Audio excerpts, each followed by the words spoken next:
So my unit immediately following the First World War is called The Effects of the First World War, the Paris Peace Conference, but it very easily could be called The Long-Term Causes of World War II. Why, you might ask? Let's get into it right here. So immediately following the military end of World War I, which was the Armistice of 1918, we've got the Paris Peace Conference of 1919, right? So the Paris Peace Conference is going to be held at the Palace of Versailles in France in 1919.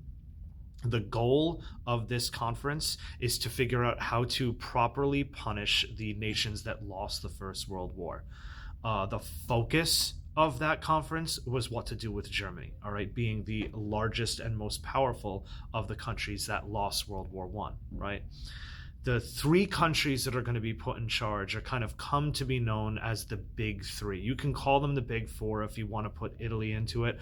I'll get into why I don't really put Italy in that situation at a later point in time. But the big three are going to be the United States, Britain, and France. All right. And those leaders of the United States is Woodrow Wilson, of Britain is David Lloyd George, and of France is George Clemenceau, right? So those are the three representatives at that Paris Peace Conference, right?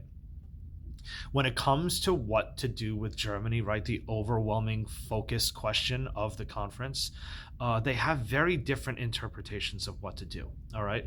If we start with George Clemenceau, he's the representative from France, right? His nickname is the Tiger. He's a well-established politician who's very difficult to negotiate with, right? He's a French nationalist who saw Germany invade his country twice in his lifetime, and he wanted to make sure that a third would never be possible. So in his mind, he wants to completely cripple Germany, right? He wants to disarm the country. He wanted to break Germany up into smaller city-states. And he also wanted Germany to pay the bill for the war with something called indemnity tacked onto it, right? So he wanted an astronomical amount of money paid by Germany to France and Britain. If we move over one more to Britain itself and David Lloyd George, they definitely wanted Germany punished. They didn't want punishment as severe as the French for one main reason. They wanted to be able to trade British goods with Germany. They knew that if they collapsed the German economy, they wouldn't be able to trade with them. And if they built them up too much, the Germans would be able to produce their own stuff.